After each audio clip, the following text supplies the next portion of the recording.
This is one question, one quick brain hack that could help you change your perspective about certain things sa buhay mo. Let's talk about that in this new Trying Hard podcast episode.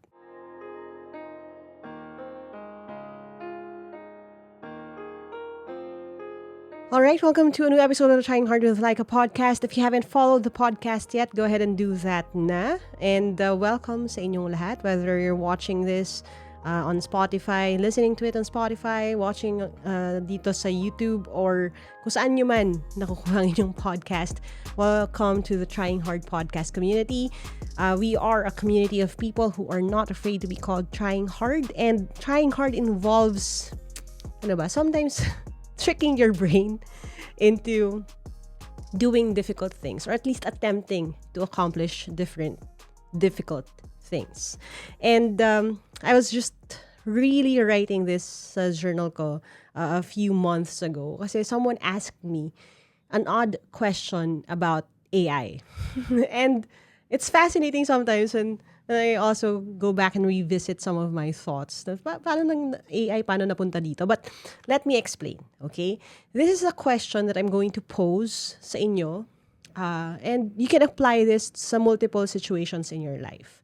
Example na nga dyan yung conversation about AI. Now, the story goes like this. I was in a Google event and there were journalists there asking about my thoughts tungkol sa AI and how it could be either helpful or could be a detriment pagdating sa workforce. Kasi nga naman, posible na may mga jobs to be replaced by AI, by artificial intelligence. And my thought, honestly, at that time was, having something outside your control threaten opportunities that you may have or that people around you may have is not a foreign concept. Ano ibig sabihin nito? It's actually similar to how, sometimes people who are racist or sometimes people who are super nationalists would say, hindi dapat may immigrants kasi immigrants threaten yung jobs for locals. So, therefore, we should hate the possibility of immigrants coming in dito sa country na ito. Kasi nga, nasa-threaten yung workforce. Now, hindi ako 100% na AI fanboy or in my case, fangirl. Pero ang point ko dito is, there are things that are beyond our control. And the only things we could control are our responses sa mga bagay na yon. So anong personal response ko sa AI stealing other people's jobs? I said, we should think about this possibility as either a floor or a ceiling. And ang AI then has a floor and a ceiling. And what do I mean by that? Sa buhay, pag may dumarating na bago, may nangyayaring bago, maganda o hindi, o kung ano man ang estado natin sa ngayon, maganda o hindi, we ask ourselves, is this my floor or my ceiling? Ang ibig sabihin ko doon is, ito ba ang aking starting point or ang aking ending point? I-apply natin muna sa personal na buhay. Kung ikaw ay estudyante, struggling with difficult things and difficult tasks, struggling with your siguro lack of study habits or discipline kasi maybe you're smart when you were younger, tapos ngayong college ka na, ngayon mo na-realize, hindi pala pwede yung ginagawa ko noon na nagsaslack off ako, natutulog ako sa class kasi ngayon nahihirapan na ako sa school. Ask yourself, yung sitwasyon mo ba ngayon, is that your floor or your ceiling? It will be your floor if you think about it as, okay, ito ako ngayon, ito yung mga weaknesses ko, ito yung challenges ko ngayon. And dahil ito ang aking floor, this is where I will start to build things. This is where I'm going to start stacking things. This will be my playground, this will be my place kung saan magre-restart ako ng panibago. That would be your floor. Pero kung sasabihin mo na sa sarili mo na, okay, itong sitwasyon na to where I am in right now, hindi pala ako as smart as I thought I was. Alam mo yun, may episode tayo on smart problems. If you haven't listened to that, go ahead and listen to that and why smart people don't try hard. Pero ito na yung sitwasyon ko ngayon. Is this my ceiling? Now, ano ba ang ceiling? Ano ba ang ceiling sa Tagalog? Kisame. Diba? Pag tumingala ka sa kwarto, yung kisame mo. Or you could actually say roof. Bong. But in my case, I like saying ceiling kasi you can't really build on top of a ceiling. On a roof, kasi pwede mo sabihin, pwede ka naman gawa ng rooftop or roof deck, di ba? Or, again, kung may baha nga, may lumilikas naman sa bubong. Pero ang point ng ceiling is that it's going to be yung top of yung hangganan ng kakayahan mo.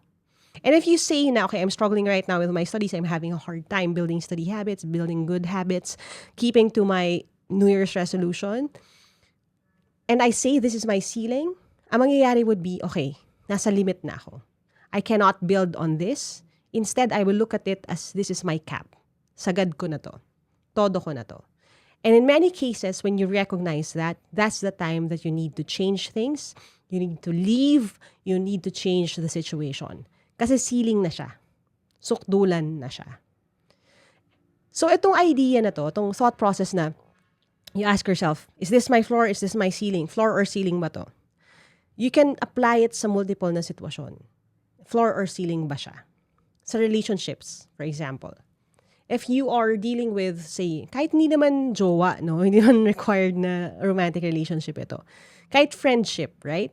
And you're struggling with being friends with someone, for example. You have differences, you have fights sometimes, may mga tampuhan. Ask yourself, is this situation my floor or my ceiling?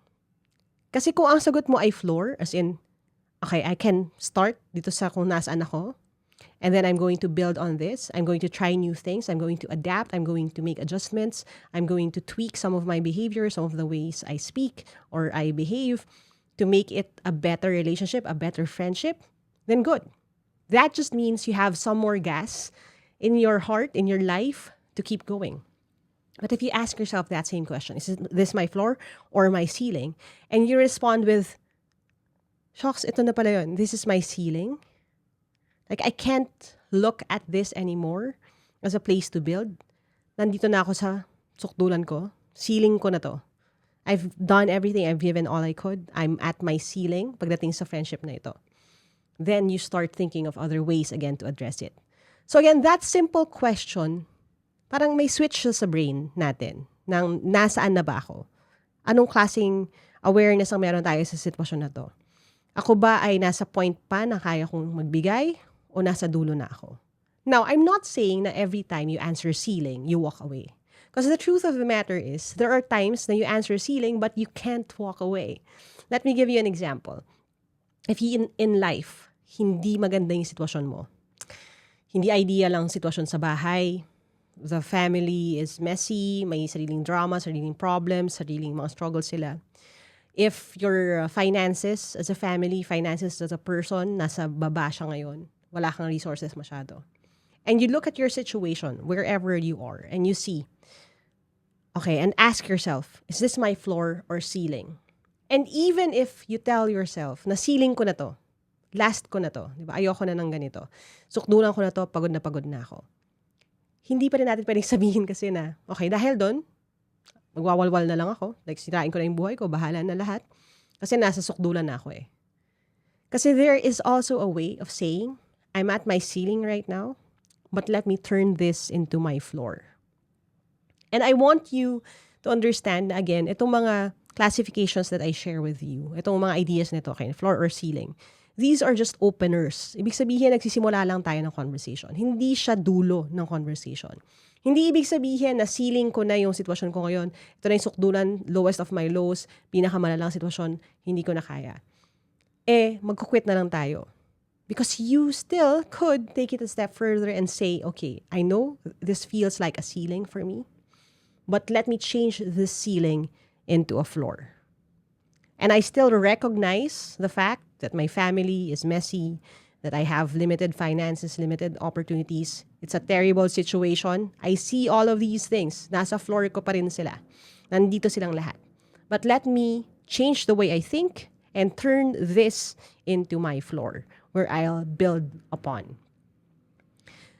Kasi one of the things that we need to talk about din dito is the notion that when we call things sa buhay natin, especially things that are out of our control as our ceilings, it limits our opportunities to dream bigger. And we always say, di ba, sa podcast, dream big, work hard, start now.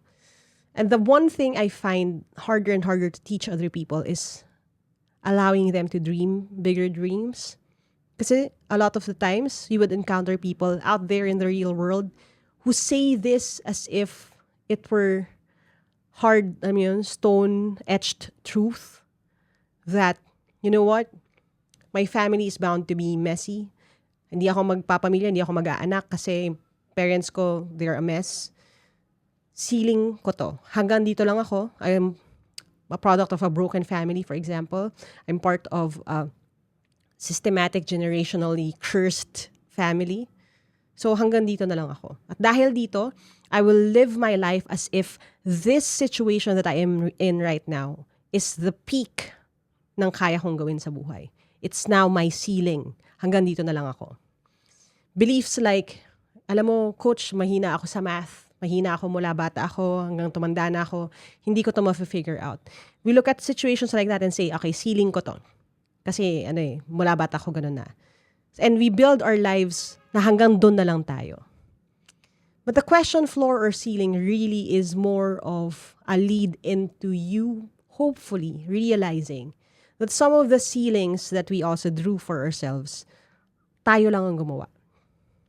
And doon sa ceiling na yon, we can strip it down and build another floor on top of that. Totoo ba na mahihirapan ka kung hindi maganda yung family situation at magpapamilya ka on your own? Kung hindi mabuti ang mga magulang mo sa'yo, wag ka na bang magpamilya, wag ka na mag-anak kasi you're bound to repeat the same thing sa mga anak mo?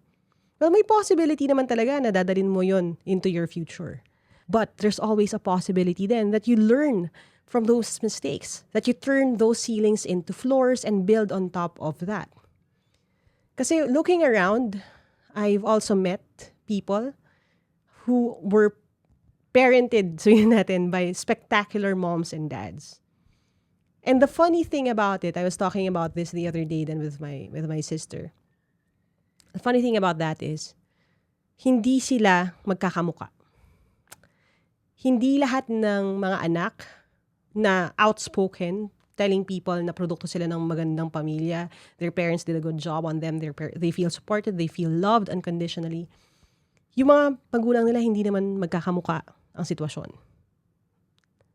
And honestly, I've seen this more and more with people who come from broken families. Because their parents knew they had to work extra hard to support them and to be able to be there emotionally. They knew they had to really raise strong children because may possibility mabubuli sila or masasabihan sila ng world na ito ka lang. I've seen it sa parents who are, textbook perfect. Religious family, leaders at church, doing well, raising the kids, doing great, homeschooled kids, raised well by really good parents. I've seen that happen. Maganda rin yung sitwasyon nila. Pero hindi lahat ng magulang pareho ang sitwasyon. Hindi pare-pareho ang social status. Hindi sila lahat mayaman. Hindi sila lahat galing sa ideal situation.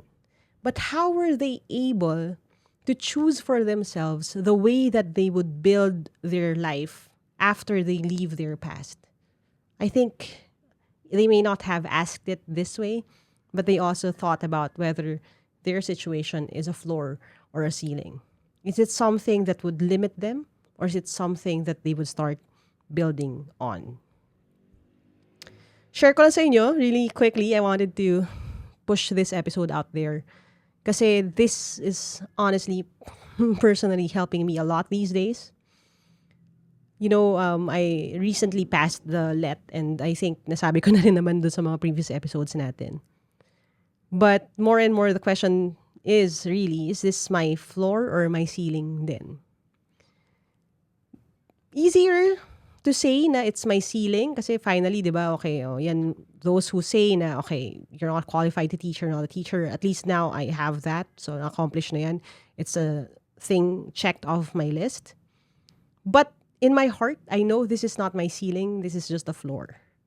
And that idea na something that was still hard to achieve given all of my responsibilities and things like that I shared with you na rin sa previous episodes. It was hard. It was an accomplishment. I gave my all. But to look at this as, okay, this looks like a ceiling, but no, I choose to make this my floor, opens a lot of possibilities for me. Do I still want to go to school? Gusto ko bang mag-aral ulit? Gusto ko bang mag-masters? Possibly mag-law? Possibly mag-take uli ng iba pang board exams? Yes. I'm up for it. Because I saw that also, not as a ceiling, but as a floor. Sa relationship, sa buhay, ganun din. Hindi laging final yung final answer.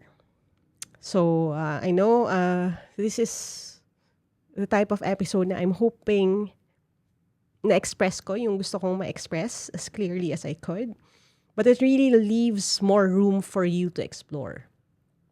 So if you have time, you grab your journal, grab a notebook, write something down, and ask yourself, is this my floor or ceiling sa mga aspeto ng buhay ninyo? Sa studies, relationships, finances, sa goals mo in life, sa setting ng mga dreams and manifesting ng mga gusto mo mangyari in the future.